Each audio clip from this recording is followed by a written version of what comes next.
Oh, there we go. Okay, there was no sound. We had to turn on the microphone. Mm. So hi everybody, welcome back to ACI 7 class 8. And if you have any problems recently or any obstacles as we do, don't worry, you are not alone. There is plenty Mm. of people who have problems. This is why we are here. Yeah, I don't know how he sits because honestly, he does not sit normally. Yeah, I'll join class for as long as I can. I My back went out on me a few days ago, and I can't sit And up for long. went out is stands for uh, like My back spasmed on me. yeah, there is a spasm in the back because of some problems with the discs, probably, right? Yeah. Something like it. Yeah, and so Bill was not able to walk for 3 days and sit also. So, and I'm kind of also having some kind of venerable Jigme calls it long COVID. I will also call it long Mm. COVID. Cannot recover completely for a while. Okay, so yesterday we have completed the secondary vows part 1, and today it's a class about secondary vows part 2. Do you want to do the motivation, Mala? The motivation? Yeah, Oh, sure. we need to think about 3 jewels and dedicate the class. The well, I'm not going to do I don't want to do a meditation. Well, do as you want. Mm, I mean, why do we learn vows? I wasn't really ready for this. It's still early in the morning for me. Why do we do vows? I mean, because you want to be happy, right? They're how not to hurt others and how not to hurt yourself, right? And how to help yourself. So it's just as simple as that. It's like, I think, and it's all because of emptiness, right? Uh, it's funny. I was on a trip the other day, and I was in Fort Lauderdale, and uh, one of my classmates, I work at an airline, and the airline's going bankrupt, and everybody's leaving. And so one of my friends, one of my guys who went through initial training with me, he was there in Fort Lauderdale, and we went out for dinner. And I was trying to explain to him emptiness because he goes, he asked me about Buddhism because everybody knew I did a 3 year retreat, because you have to explain to them, well, why did you leave American Airlines? Why are you here at this low cost carrier instead of American Airlines? It's like, well, I did a 3 year retreat. You have to Yeah, explain to becomes people. even more weird than living American Airlines. Yeah, right. And so then he asked me, well, do you still believe in that stuff? And I'm like, well, yeah, of course I do. And you can't explain. I mean, I really like this guy. He's he came from Spain, Mhm. uh, probably Catholic, but I don't talk about religion.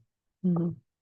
But like once you understand, I mean, you're not going to give it up, right? It's like, well, I, It's like giving up the your eyes, right? well, I mean, it's like giving up on the idea of gravity, right? Yeah. So, well, it's not even a matter of believing.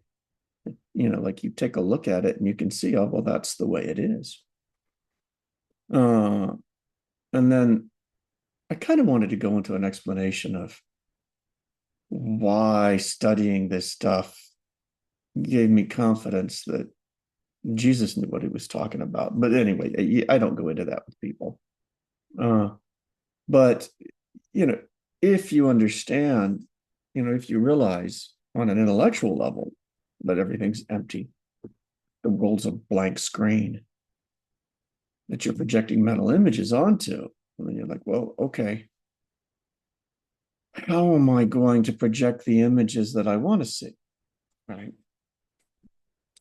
And then the other side of it is how am I going to get rid of the images I don't want to see? Which that's the 4 powers, right? You guys know how to clean up negative mental seeds. But, you get to, okay, well, treat other people the way you want to be treated, right? Jesus said there's two rules, love God and love your neighbor as yourself, both of which are excellent ideas. And critical ideas if you want to be happy. But then you get past the idea of loving your neighbor as yourself, treating other people the way you want to be treated. And it's funny, I remember there's another time, I never bring up religion, but somebody brought it up and somehow the Bible came up and I said, oh yeah, that's in there. The golden rule's in there. Treat other people the way you treat your neighbors, you treat yourself. And he goes, no, it's not.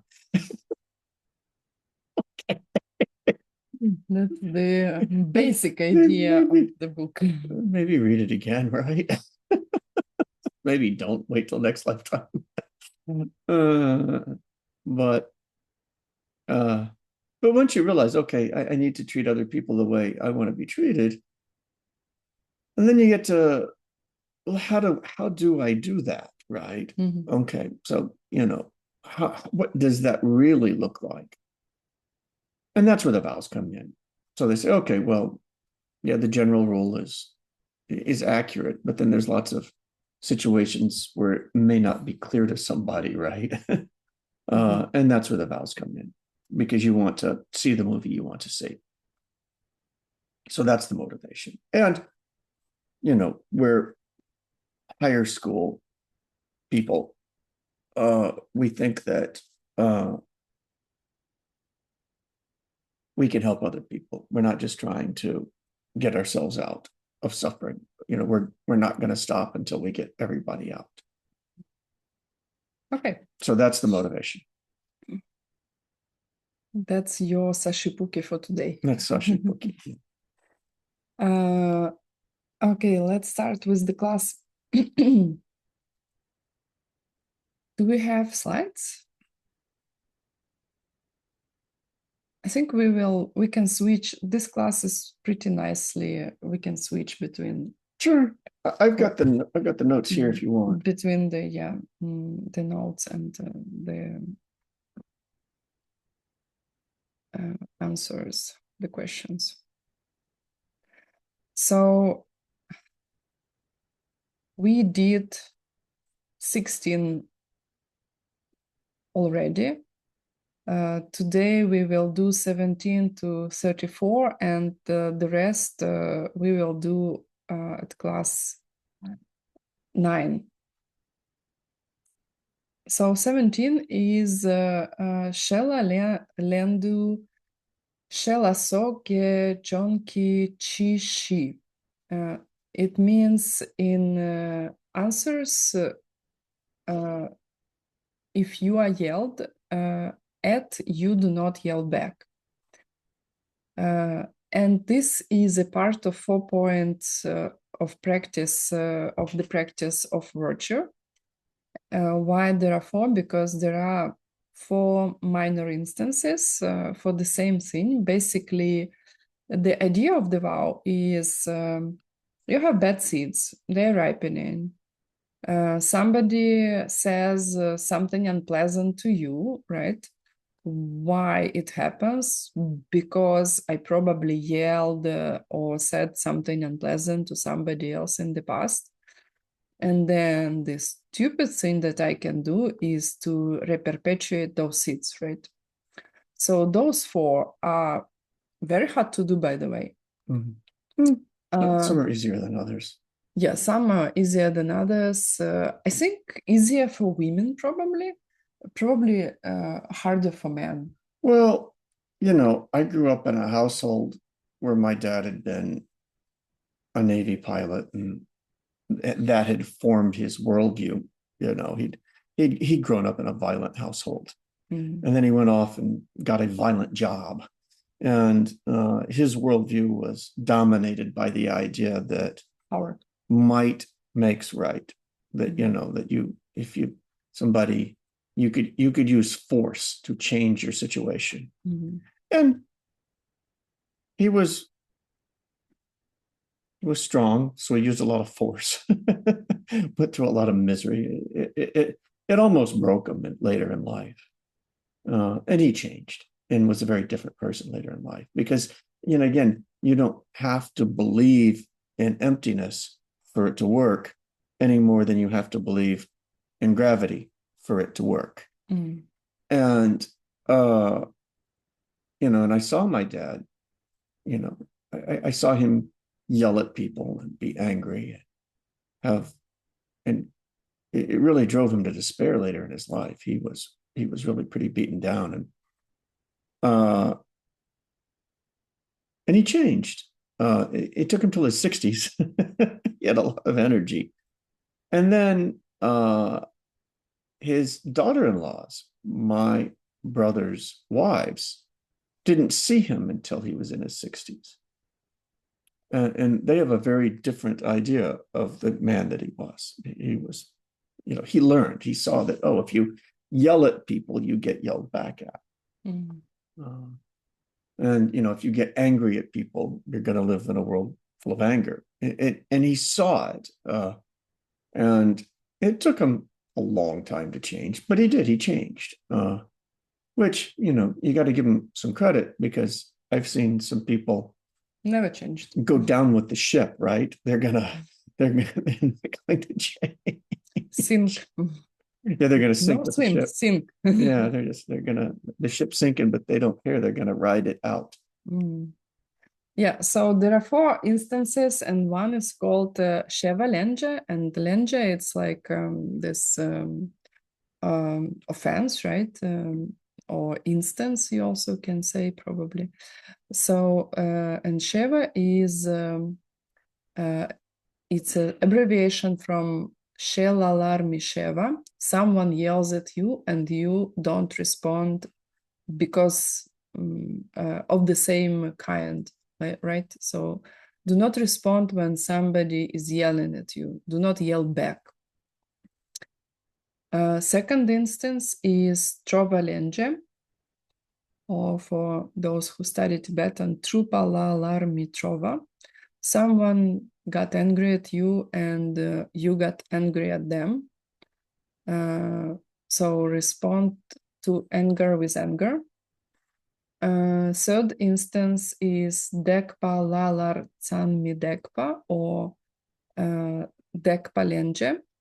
Someone hits you and you hit back. That will be breaking the vow. And the last one is Tsandru Lenje, or Tsandru Lalar Tsanmi Tu. And it means criticize the person who criticizes you.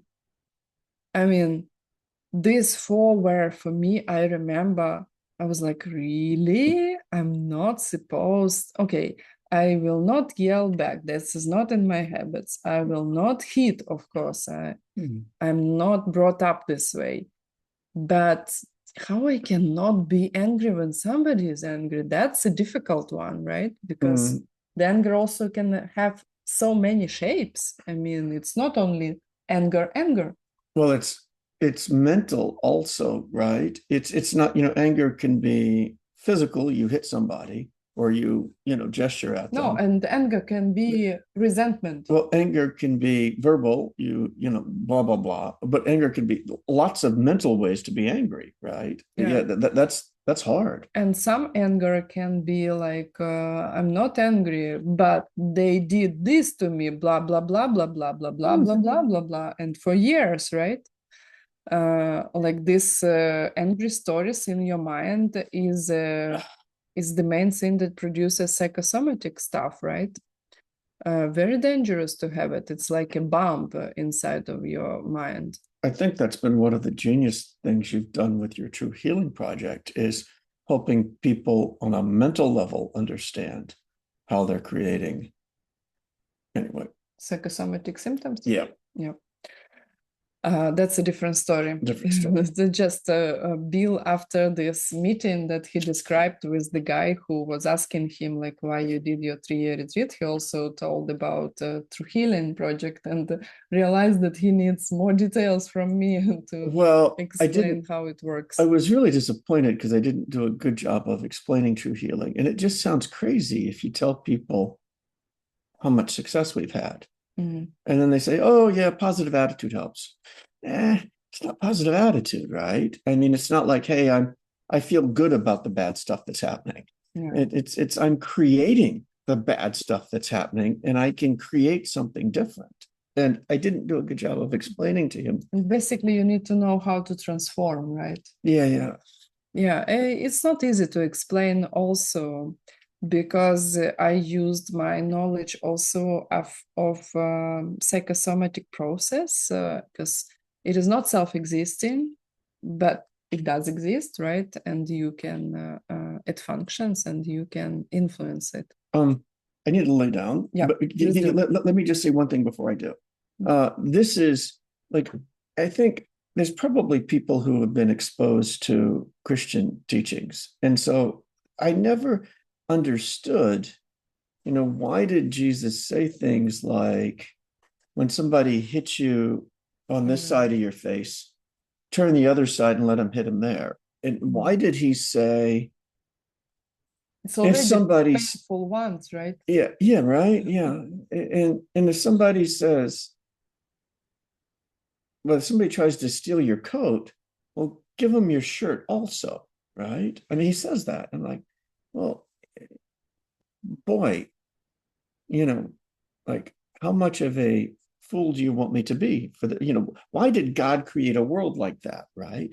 But why is God doing this? God created the world. Why is he sending people who want to hit me in the face and I've got to let them do it twice? Why is God sending people to me that are stealing my coat and I've got to give them my shirt also? I mean, boy, I don't know who's making the rules of this game, but I don't like it. If God's doing it, I'm not happy with that set of rules. And see, and that's just it. It's not being forced on us by some outside game player with a weird set of instructions for us. The reason why, if somebody hits you in the face, you don't hit them back. Well, why? Well, you're getting hit in the face because you got hit once, or you hit somebody once in the past, and so now you're getting hit. And if you let it go, well, that seed's gone. If you let them hit you twice, well, now two seeds are gone. But if you hit them back, well, then you're going to have 10 or 20 or 100 punches coming at you. And the same thing with stealing, right? If somebody takes your coat, well, it's because you took something in the past from somebody. Then you have to be more generous, but not less. Yeah, exactly. You have to be more generous, not less. And then, but once they've taken your coat, well, that seed is gone. Just let it go. You're not being weak. It actually takes a lot of strength and a lot of intelligence to say, I created that situation and I'm not going to recreate it again. This isn't fun. I don't want any more of this. And it's not the person doing it to you. You did it to yourself in the past. It's very hard to understand that because it really looks like people are real on the outside. Yeah. That they're doing, and they are real. I mean, it really happens. I'm not saying that, but it looks like never changing, self-existing, independent on me. Yeah. I didn't do anything. Yeah. It looks like it's coming from them, but it's coming from you. Which the good news is, if you understand the process, you can create people who love you instead of people who don't. Okay, my love. All right, so now I've got to sit down. Yeah, no, my back is hurting. Please lay down and I don't know, will you be yelling? No, I'm not going to yell. It's not. I might scream a little bit when I stand up, but it won't last long. Okay. It should go. So I will lay down. And if somebody send me the link to my WhatsApp? I can send you the link, yes. Oh, Katyusha, can you send the link to Bill WhatsApp? It will be maybe faster. There you go. Okay. Okay, so let's go. Next, number 18. That's a very interesting one because it's also about anger, but from a different perspective. And we can we can stop slides for a while because we will come to 5 obstacles. Actually, I can check if we have the answer on this one. No, we don't. But I feel like it is very important to go all the vows one by one because you will have to follow them, right? And Yeah, I'm turning it off. do you have your... No. Yeah.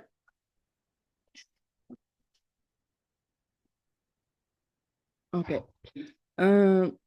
So, because McMichael's advice and my advice, I can confirm it is important. Start checking your vows right now, even you don't have them, because otherwise you will never start. So 18 is Trupa Namni Yel Varndor. People who are angry, just ignore them, if you will translate almost like word by word. If you are ignoring people who are angry with you, then no, Tamara, it's not on the slide yet. I will tell you when we will get to the slides. There is a bunch of vows that did not make to the slides, but they're important to know. So 18 is ignore people who are angry because of something you did to them or something that they think you did to them. It is important to explain yourself to them. No, do not let them sit angry and try to either apologize if you really did something wrong. Sometimes apologize when you didn't do anything wrong is very helpful, but it requires high training, right? And to be honest, a lot of self-value to apologize for something you didn't do. You try to explain them that you didn't mean to harm them or whatever, you know, is the most adequate thing that you can think of. So to stop them to feel their anger. Unless, I mean, why will you not explain what happened to people? Somebody is angry at you because of what you have done. There are several motivations: pride, laziness, jealousy. If you are also angry at them, like maybe even hatred, and there are exceptions. You do not explain if you think you will teach them a lesson. You do not explain because you want to discredit your own spiritual teaching or some evil actions. And if somebody, for example, will get even more angry if you will start explaining yourself to them, then don't do it. Or somebody is uncomfortable to accept your apologies, or something happened that apologies truly will not help, will get things even worse. More or less, that's it. And this is an important one, right? 19, not accepting an apology. And I forgot to make one thing that we had a very similar vow in the main root downfalls for strike somebody, right? So you will see the motivation is different. So all the lesser instances, they will go into the secondary vows. Okay, 19, not accepting an apology. Let's think somebody did something to you and they damaged you somehow. and now they come to apologize, and you are so angry. Then you said, no, I don't accept apologies, etc. I don't know about you. I was raised in the culture where it was completely okay not to be proud, and superficial, superior to, like, okay, you had to think in advance, it's too late, and I would maybe not even talk for several days with the person. Very non-bodhisattva behavior. So why? You know why? Because you will recreate same kind of shit, sorry for my French, and probably you don't want it. Not only you recreate it for yourself, very important thing to remember. When you behave badly, you hurt everybody, because other people will have to be your thought flowers, right? So not only you create a not very bright future for yourself, but for everybody else. So maybe it will help somebody to feel more responsible about not accepting an apology.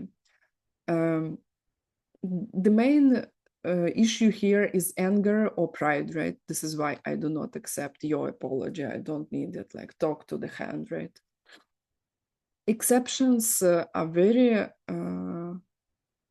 few. Mostly, I mean, to teach a lesson, you need to be like, I don't know, McMichael probably, or somebody at his level.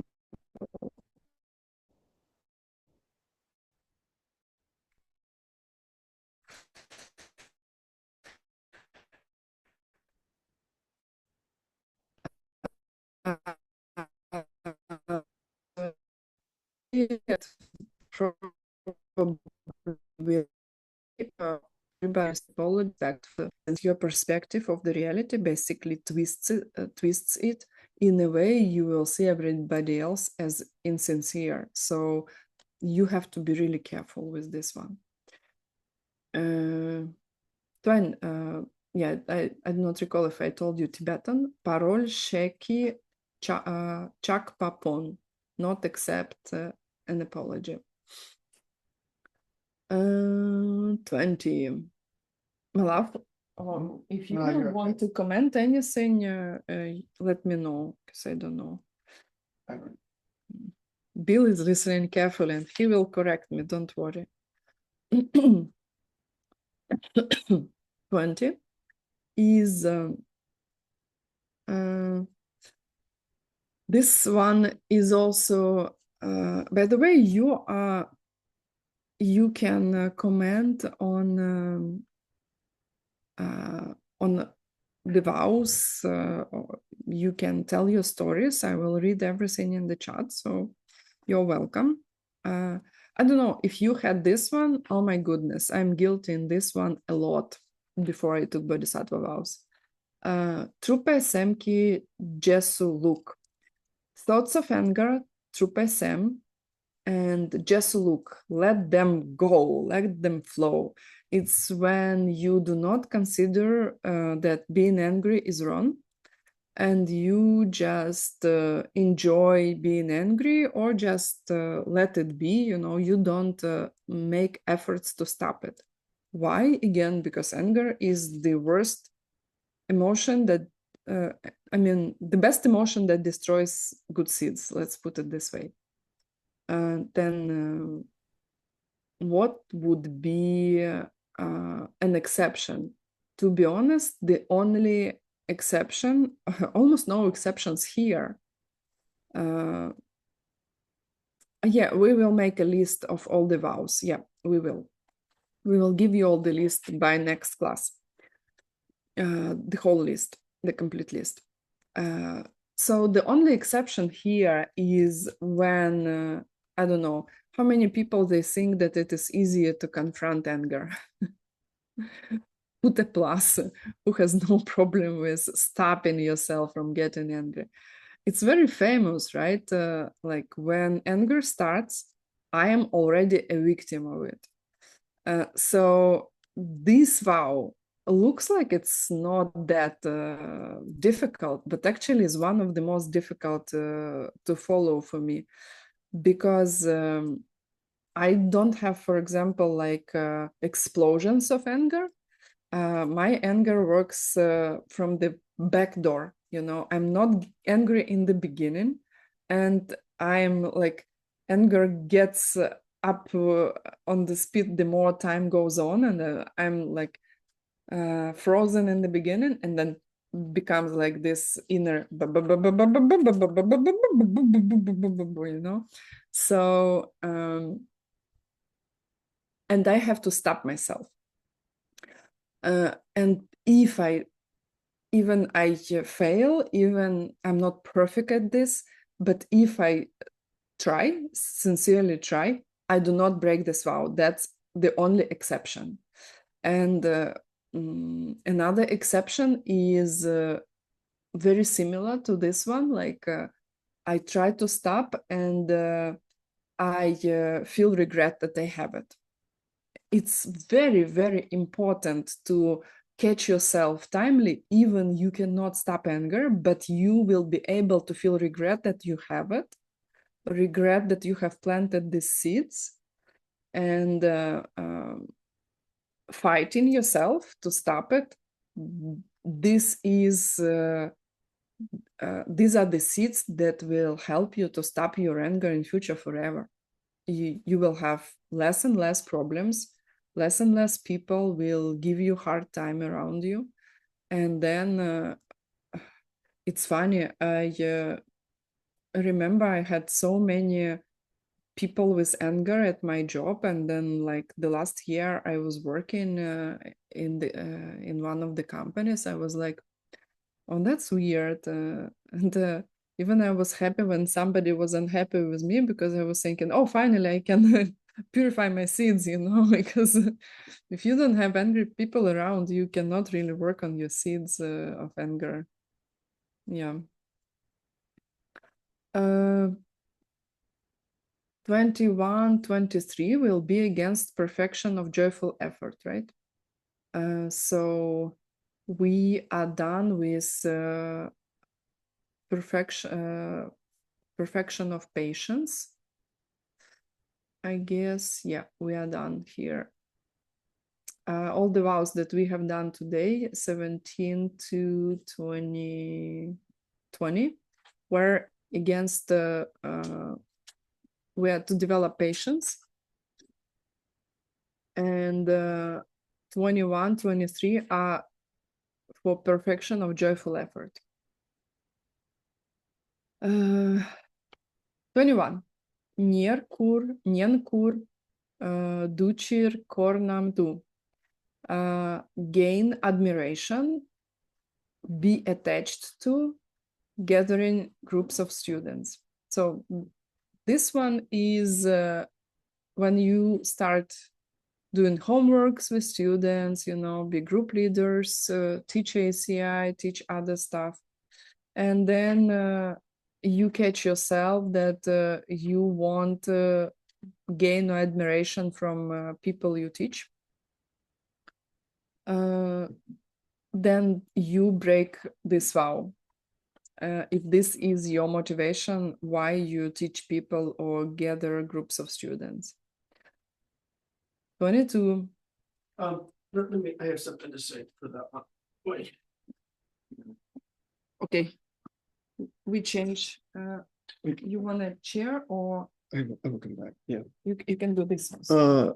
Yeah, like gathering students for your own motivation. I'm I hope everybody should teach, right? It's the cause for you having this, right? It's great to teach. Even if you don't teach now, don't worry, you will. Yeah, if you keep going, right? Like if you keep going and you're sincere in your practice, you will have students. Unavoidable. Yeah, they will come find you. Right? Like I'm sitting in my house with a bad back and I'm still here. What I've seen over 25 years of being around is that people, if they come to the teachings and they like, sometimes they have like this desire to prove that they're smart, and they want to show off, and those people don't get very many students, and the ones they get don't stay long. Like if they're doing it for some kind of selfish motivation. And then I've seen other people who were, maybe more talented speakers or more clever at organizing. I'm thinking of one person in particular who gathered quite a large group of students, and they were making like a surprising amount of money from their Vajrayana students. And it was like, oh, It was a long time ago, by a the way. long time ago. Yeah, this was well, almost 20 years ago now. You'll never meet this person. Cannot meet, the person died. Because the person died. Yeah, fair enough.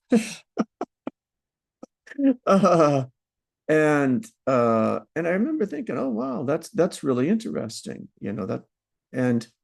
But there was a selfish component, an apparent selfish component to it. The person was making a pretty good living teaching and organized it, and then he ended up with this inflated sense of himself. He didn't finish the classes with Geshe Michael, but still had his own group. And then it fell apart. It only lasted a couple of year. Fell apart, and then frankly, he didn't live that much longer after that. And he'd abused what he'd been given. And I've Don't seen do it. I mean, I've seen it with quite a lot of teachers, right? But men, boy, there was a wave of it where, men would be up teaching and then behave, in gross sexual misconduct with their students, and that doesn't go well. It just blows up and destroys what they were doing. And so, yeah, these are powerful things, and you really you can misuse them, and it's powerful when you misuse them. So, when you teach for the sake of your students. Okay. So I've just seen it personally. Let's go through a couple more while you're still sitting, Okay. or you want to go back? No, I can't. Laziness. Two more on the perfection of joyful effort. Laziness. Geshe was really good about relaxing. He would take. I'm better. No, this one is when you do not try to stop your laziness. You are lazy. Yeah. Well, I know that's what I was gonna. It doesn't mean you can't relax. For Americans, usually they're overworked, right? Usually, particularly people who are motivated to learn all of this stuff. I'm busy person. It's okay to relax, but you should also be working hard before you relax. Time's short. There's a lot of material. Frankly, a lot of material, and you want to get through it, and you want to learn it, and you want to master it, and then you want to pass it on, so that you have it in your next life, if you don't get out in this one. And so work. The hardest working person I've ever seen, and I don't think he even thinks of it as work, is Geshe Michael. Yeah, he does not think it doesn't even like his mission. It's not even work. It's just his life. You just cannot stop doing it at some point. Yeah, and but he would take Wednesdays off and relax, and then on Tuesday he would be working all day long, for the next 6 days. So, have balance. Thursday, yes, Thursday. Yeah, I'm going backwards in time, aren't I? Right. So that's what I have to say about that. Frivolous talks about sex, crime, politics, etc. Chakpe Dremu Tamla 10. Out of desire, you rely on frivolous talks, etc. Yeah.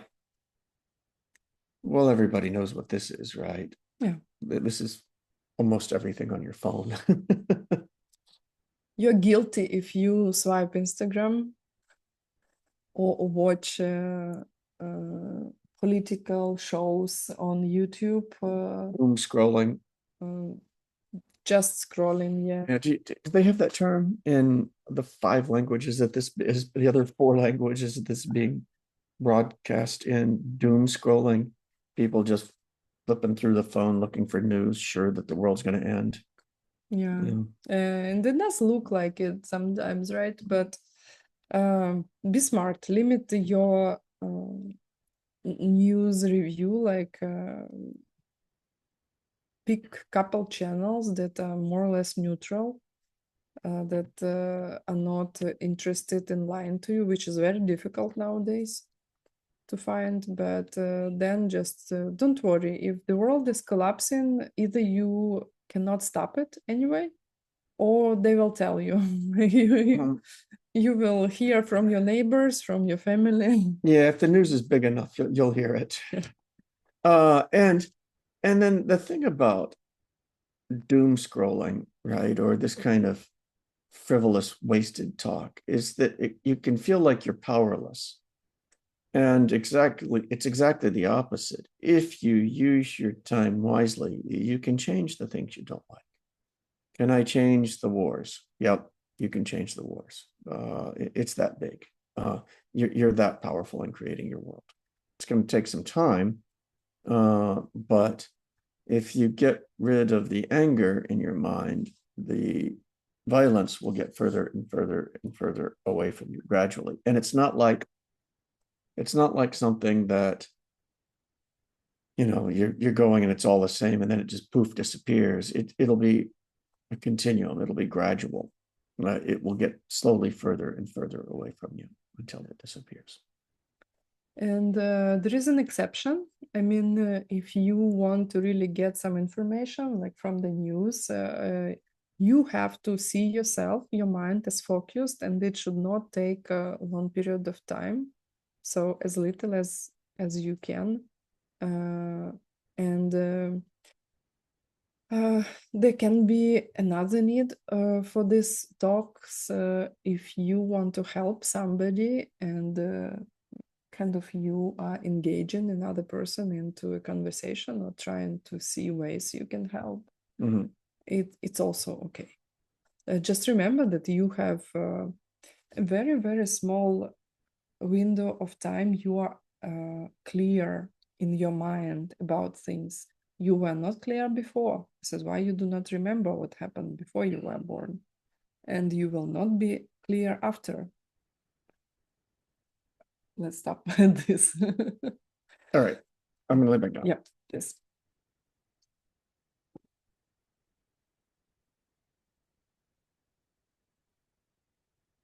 We kind of, you demonstrate the truth of suffering today, Mela. Yeah. Stick around. You further glasses. Yeah. Okay. We made it to perfection of concentration. So 22, 26 will be about perfection of concentration, meditation, right? 24, failing to seek the meaning of the single pointed concentration. So Tibetan is Tingen Zin Ki Dun Mitsok. Tin is single, Nyen Zin Tingen is single pointed or like one direction. You can also translate Zin concentration. So Tingen Zin is single pointed concentration. And Ki is a connecting particle, and Dun Mitsok, Dun is a word for meaning. Also object and purpose can be sometimes, and Mitsok, do not seek. What does it mean? Somebody is teaching you meditation and you are lazy or proud or anything else. You name your stuff and you do not meditate. Exception is when you think they teach you incorrectly, or you are already a master of meditation, or you are sick. That's it. 25. Now we can have our next slide.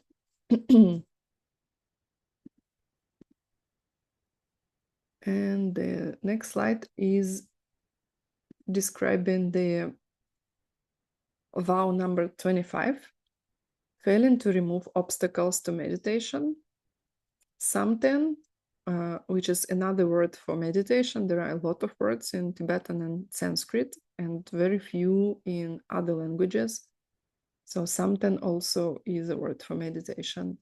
Samten dripa pon miche, failing remove the obstacles, dripa, obstacles, pon miche, failing to remove. And there are 5 of them. Which ones? First, you're wild.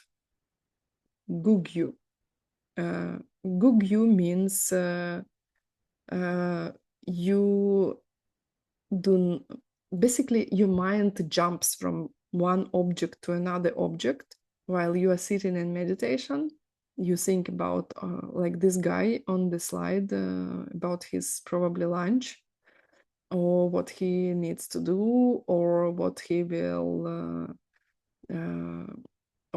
what he will tell his girlfriend or something else, or about some past things, or maybe resentment or anything else. So when you meditate, you have to be focused on the object of meditation. And if you do not struggle with this, I mean, everybody will have obstacles, right?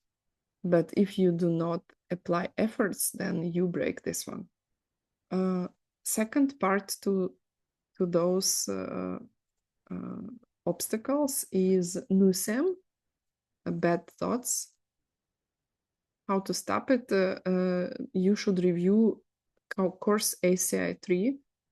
There is a lot how to stop it. You have to apply the antidotes.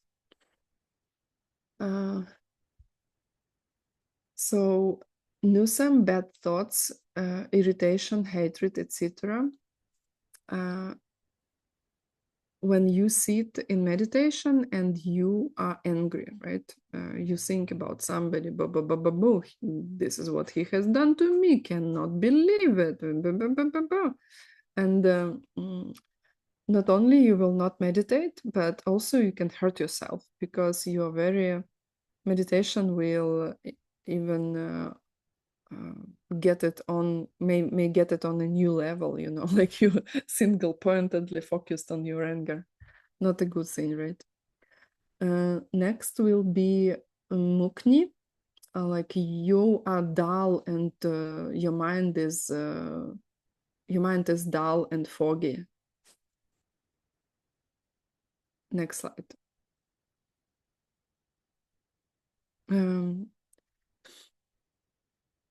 I don't know. Saulesha says that she cannot see the slide. I see it perfectly. Maybe try to change something on your computer. Yeah. You can, you know, zoom out a little bit on your computer, because we can see it very well. Okay, so you are sleeping in your meditation, basically, you know, or your mind is foggy, you know, like in a dull state. Like imagine you did not sleep a night and then you decided to meditate, or you had a large dinner and then went to sleep, and then in the middle, in the morning, you try to meditate and you have a big fat elephant sitting in your head, right? Yeah. Nyumuk. So number 4 is attraction to sense objects. It is called Dupala Dunpa. Okay, correct will be Dupala Dunpa. It means that you think about something related to your organs of senses, like what? Something that you can see, you can hear, you can touch, you can taste, you can smell, right? So it's like food, sex, music, etc. These are the object of senses. And the last one is that song, when you are being indecisive, like you're kind of stuck in some kind of lazy doubts, and you are not choosing to do important things for yourself. Uh, so, and by the way, there is another way to look at this 5 obstacles to meditation. You can think about them when you meditate, and also you can think about them off the cushion, right? Like, you have to do important stuff. And then, like, I have a huge backlog as of today, because I try to do probably too many things at once. And now I catch myself that, oh my goodness, I don't make much progress here, and I don't make much progress there. You have to do something, like the worst case is when you are stuck in your mind. Even you will do something wrong, it is better than if you don't do anything at all. So these doubts are mostly about important things that you do not do. It does not include healthy doubts about like, oh, I don't know if seeds are working or not. I'm not sure whether, I don't know, like many people have seen emptiness directly, or I don't know if they are right when they say that you can get enlightened within such or such period of time. Uh, these doubts are healthy. They must push you to study more. That's it. So it's good to have those kind of doubts, and you do not reject any teaching. You put it on the shelf. You say, okay, I'm not sure about it. Let me analyze some more. Let me observe. Let me study. And then I will see if I can resolve this one, if I can prove it or disprove it. This is how we act. McMichael used to say that if you trust me and don't, and if you do not check me and check what I tell you to do and prove me wrong or prove me right, then I don't trust you. 26, the last one out of the perfection of meditation vows. In meditation, there is a point, if you meditate regularly, when you feel these pleasant feelings. So when you think that you have reached something important, like this is your important personal attainment, when you reach this pleasant feeling, then you break this vow. So it's just a side effect. It's a temporary pleasure. It is very pleasant at some point when you can stop your information from your sense organs, right? When you really meditate. And meditation is an internal process. When you listen to something, you do not meditate, right? So at some point, you will be able, your concentration will be so good that you will be able to disconnect from your sensory organs and get really into an internal process, and it is very pleasant. So it's a temporary pleasure, does not stop your suffering at all, and feeling good in meditation is not a goal. That's the meaning of the vow 26. Yeah, okay.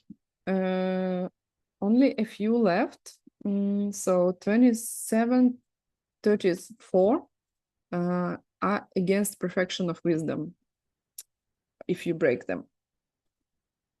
So 27, I think we can get the next slide because it may be question 3 in your homework. 27 is when you reject Hinayana by saying that bodhisattvas shouldn't study, listen, learn, follow Hinayana teachings.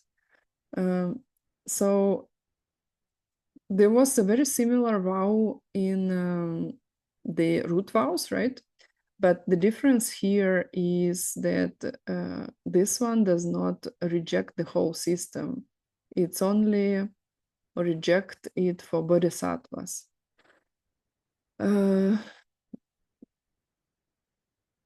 Let me see. I don't think.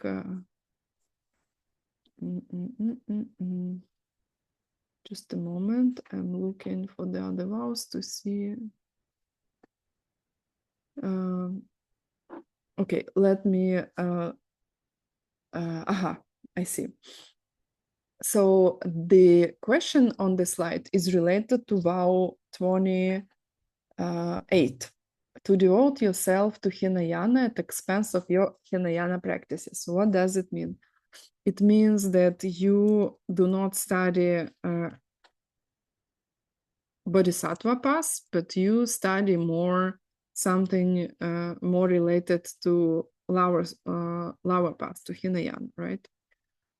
So the question comes up, does it mean that a Bodhisattva, and by the way, question vow 29 will be same for non-Buddhist teachings. Like, I don't know, medicine would be a non-Buddhist teaching, right? Or engineering, or teaching the grammar, or what else would be some kind of poetry, music, right? So does it mean that we break vows when we study this, right? So that's the question. Describe the kind of bodhisattva who can engage in serious study of Hinayana and non-Buddhist teachings without breaking the bodhisattva vow. It's a kind of bodhisattva who can correctly and quickly grasp the meaning of what he or she is reading, who is very logical in their approach, who remembers easily what they have studied, and cannot be distracted from their beliefs, correct views. It is somebody who will, if he has or she has choice, will spend twice as much, twice the time studying Buddhist scripture or Bodhisattva, let's say, related texts than anything else, right? And they have a very good reason to study what they study. That's it. So you can study something else, but make sure that you study Bodhisattva path in the first place. Now let's see what will be the next question. Okay. So vow number 30.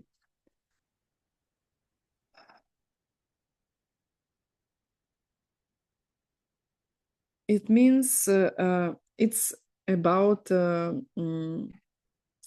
it's a funny one. It sounds like you are attracted to Hinayana or other religious systems.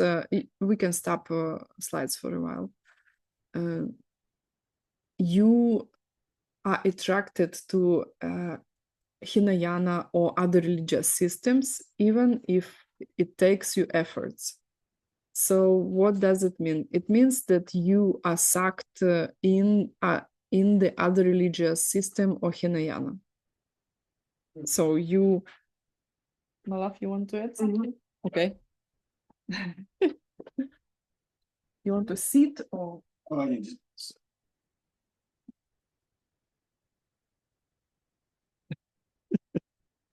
Sorry, guys. This is how we function today. Yeah, well, at least we're functioning.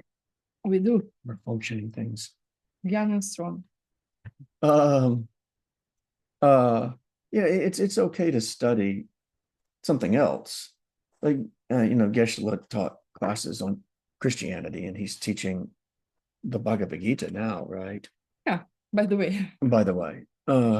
But he, as a tool to help other people, he's clearly not gone down that track completely. And frankly, I think we're going to be able to help Christians quite a bit to understand their religion.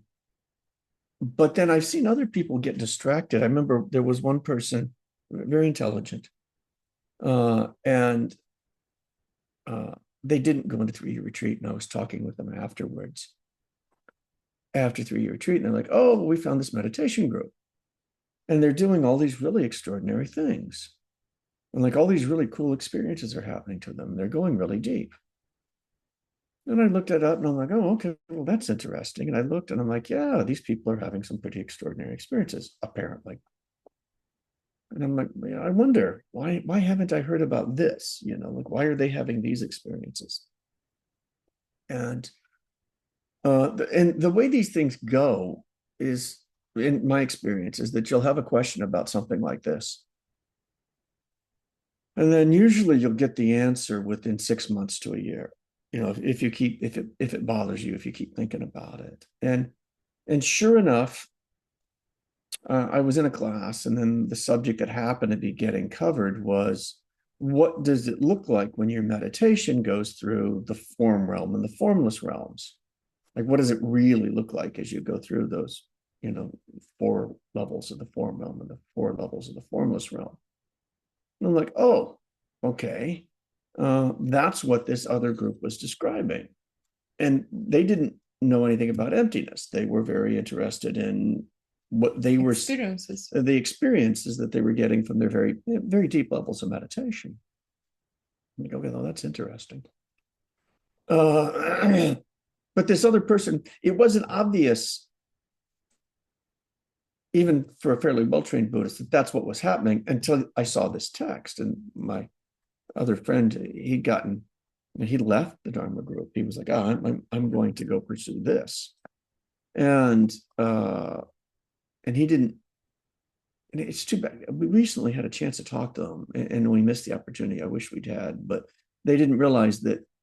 They didn't realize that they were getting caught on a wrong track. It looked like a good track to them. They were having pleasant results, but it was, as you guys know, it's a dead end, right? It's just another level of samsara, and temporary. Yeah, temporary. So that's what I had to say on that. Mm-hmm. I mean, I've seen people get caught. It can be tricky, right? Like, you don't know, you don't necessarily know when you're going down a wrong path. Mm-hmm. So that's what I had to say on that. Okay. You stay for a while? Or... I can stay for a few more minutes. Okay. So 31, I think we can have another slide. The downfall, not downfall, the breaking the vow here, right, will be to give up Mahayana. And there are 4 ways how somebody can do it. First, and boy, please try to be very careful with this one, because in the beginning, probably it will not look like you can do it, but once you will become, I don't know, ACI assistant or lecturer or teacher or something else like DCI lecturer, it will be easy to do. So, and plants tremendous obstacles for the spiritual path.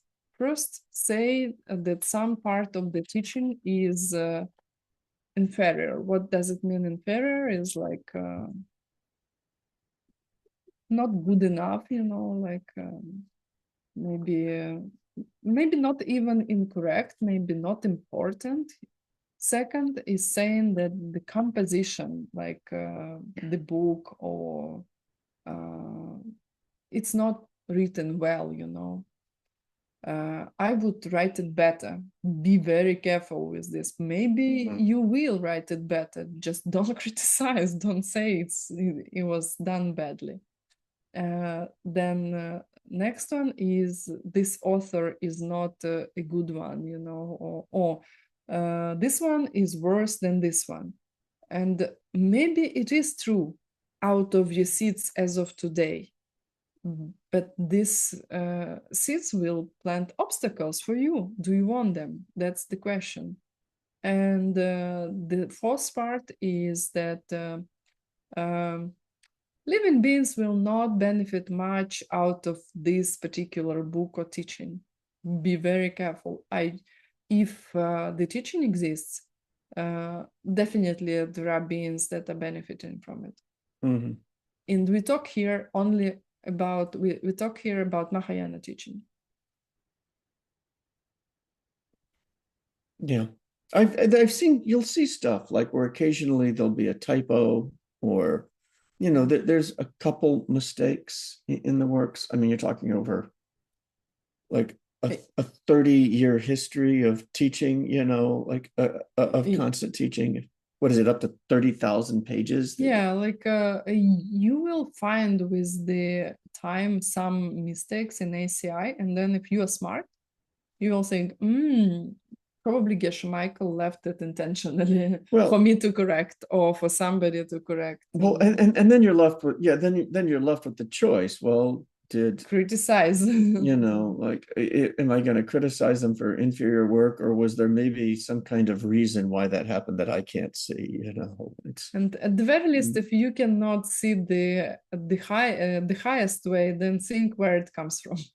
No. Okay, 23. Praising yourself and criticizing others, right? So the root vow was very similar, but out of desire, remember, for gain and fame, right? And here it's out of anger. We can, I think we can stop slides for a while. Yeah, we can stop. We will finish the vows, and then there will be one more question.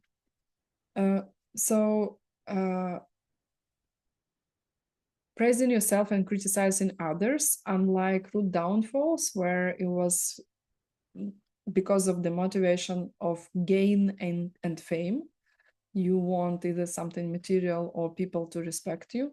Here will be out of all other kinds of motivation, like anger, pride, you just love yourself more than other people, selfishness, right? Exceptions. You disprove harmful views, like somebody is teaching incorrectly and you claim that you teach correctly. Second is to teach your students a lesson, or you can advertise yourself to attract students in order to sincerely help them. This is also okay. Yeah, Kin Rinpoche didn't advertise. You had to find him by word of mouth. And people said, hey, well, why don't we advertise? And he's like, no, it's not going to happen. But then McMichael advertises, no problem. Yeah. He says DCI is the best and the most innovative company in the world. Well, and which is not Mahayana, by the way. And so, we're at a phase where this is still not that common in the world. I mean, a few 100,000 people have been exposed to it out of 8 billion. And so it's okay to advertise. It's okay. We're helping people, right? It's not, look at me, I'm great, I want attention. Yeah, we I don't think we did it before the vows, the vows course, this course, because we were thinking like, okay, probably not many people will come for the first time to study Bodhisattva vows, but we put advertisement for the course 5 and I guess 3, no problem. I mean, to be fair, it takes a fairly sophisticated understanding of cause and effect and emptiness for you to understand why I would want to take vows. So that's why this isn't the first class. Yeah. 33, almost done, guys. Not going to Dharma talks out of laziness and pride. So it means that you hear somebody teaching and you don't go because you think, oh, I know everything, or because I kind of don't feel like. Exception is you are sick or unable to make it happen, unaware of a class, already a master of the subject. Suspect they teach inaccurately. You are in deep retreat and can break it, or it might upset your regular Dharma teacher if you go. So be careful with this one. Oh, And it does not, I mean, if it's a lot of money, I spent some money for other things and I finally didn't attend Bhagavad Gita, but it's like $500, you know. It's okay if you don't have money and you don't go. But do your best because there will be other obstacles, you know. besides which, the teachings are usually really Yeah, fun. ACI teachings are fun and for free. Well, yeah, and honestly, like doing them in person is usually even more fun. You know, there's always an energy with the group when the classes are done right. It's exciting. Yeah. We will do, by the way, for people in Chicago, advertisement. We will do classes offline next week. Same place, we'll meet 10:30 Saturday, 11 a.m. Chicago time Sunday. It's a nice office. Yeah, and it's fun to have you there. So yeah. 34. The vow of putting down your Dharma teacher by not seeing them as Buddha and speak badly about them or be more interested in the presentation than the content. They also call it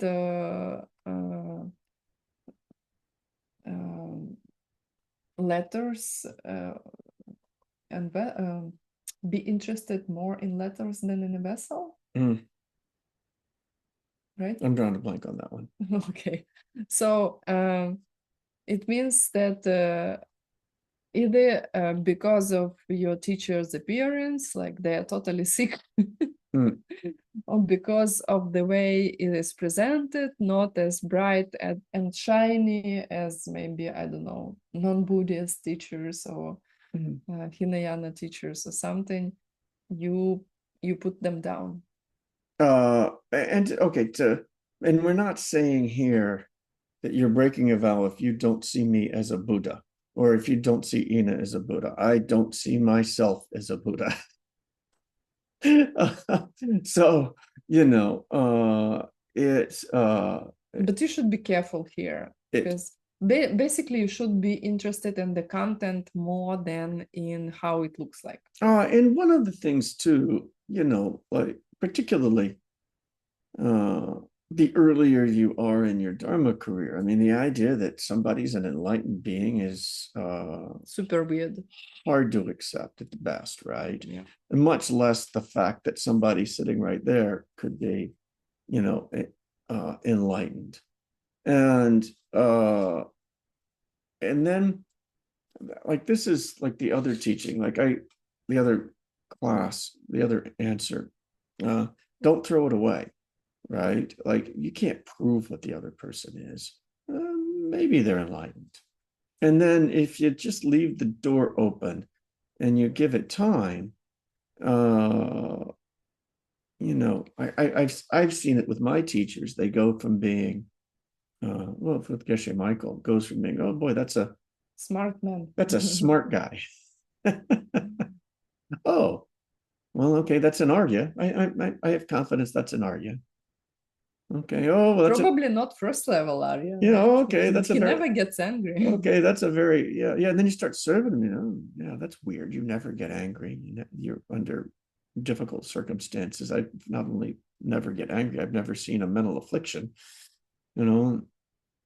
Okay, well, maybe that's a high level bodhisattva. And then you're like, oh boy, 8+. yeah, 8+. I give him a solid 8 out of 10. Solid. And then you think, okay, well, 30,000 pages of translation. And boy, the guy in a room full of some of the most brilliant people I've ever known, and he's smarter than everybody. Yeah, and recently producing the books that I don't know if anybody noticed. He says that this book, the translation of this book will take us 10 years or like 25 years or 40 years. And then guess what? All those books are already published. Yeah. Did you notice? Well, and he could, honestly, he could sit down and do it in a few months if he just sat down by himself and did it instead of guiding translators through. But Yeah, translators are slowing down the process horribly. but then you see, But then he gets to teach. yeah. Well, and hopefully they'll be able to teach the next generation of translators. But not only translators, here we have I can just see volunteers from Mixed Nuts, like yeah, over half of people present here. yeah. And then so you say, oh boy, look, his life parallels Jason Kappa's like really well. And then he's like, okay, well, and then you read through a poem, it's like, okay, well, you know, I bow down to Jason Kappa, who is Manjushri. You're like, oh, well, okay, wait a minute. Here's this 500-year-old poem talking about Jason Kappa being the Buddha Manjushri. Well, okay. That's interesting. Is McMichael Manjushri? I don't know. They say the Buddha will emanate. Who would he emanate as? We don't know. I don't know. Anyway, I'm not saying he is or he isn't, but that's a doubt. Yeah, but it's suspicious, right? Suspicious. By the way, it coincides perfectly with the last question of the class. We can have a slide. Explain what the protector Maitreya advises us to do if we find that some Buddhist teaching doesn't suit us for now, or like you're not sure about it. So Maitreya is advising because he also can see the process how we create the reality and mainly suffering in this reality for ourselves. He says that if you do not understand something in the teaching or you have doubts, leave it and put it on a shelf.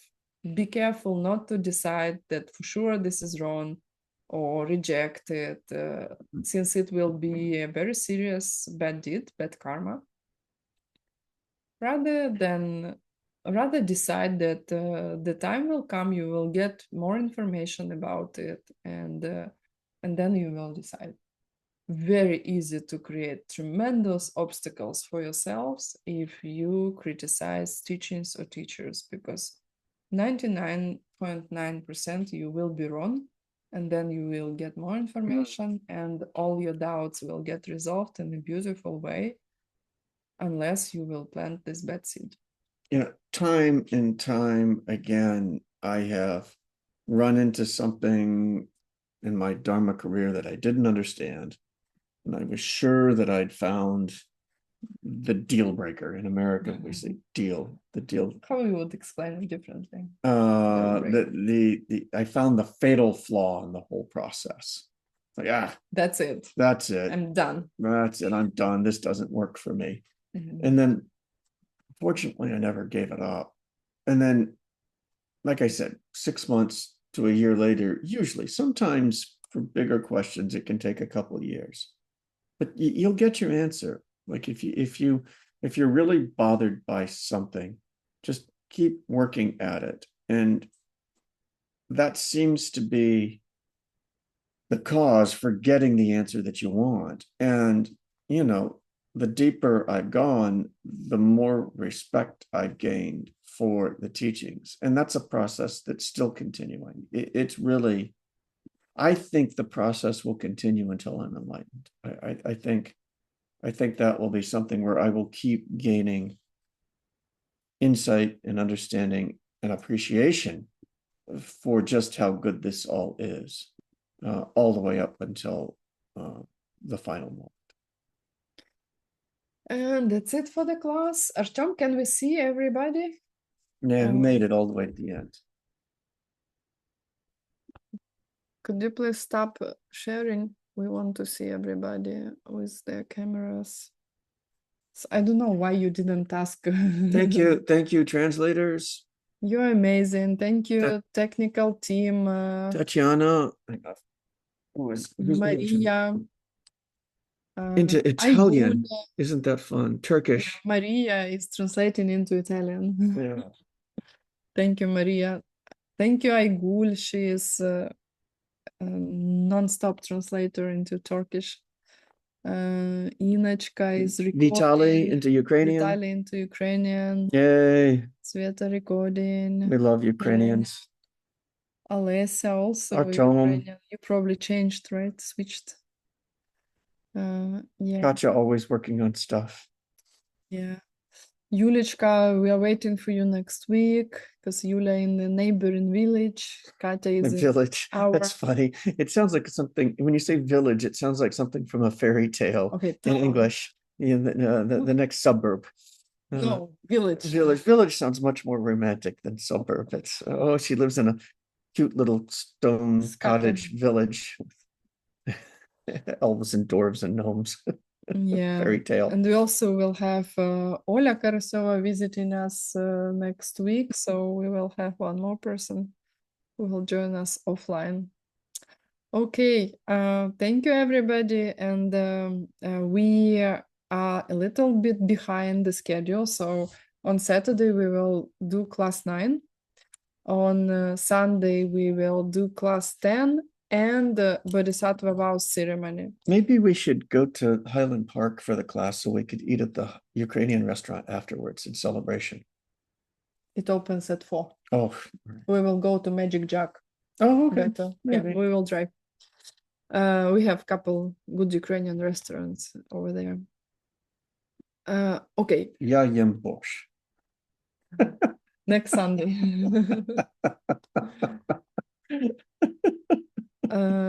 Okay. Very happy to see all of you and see you next week. If you didn't have Bodhisattva vows, you can take the wish. Unless you have completed all the homeworks, then you can have your Bodhisattva vows. Don't worry for those who will want Bodhisattva vows. We will do another ceremony once you will be done with your homeworks, like in 2-3 months. Okay, see you. Great. Thank you for joining us. It's always a great pleasure. See you next week. See you.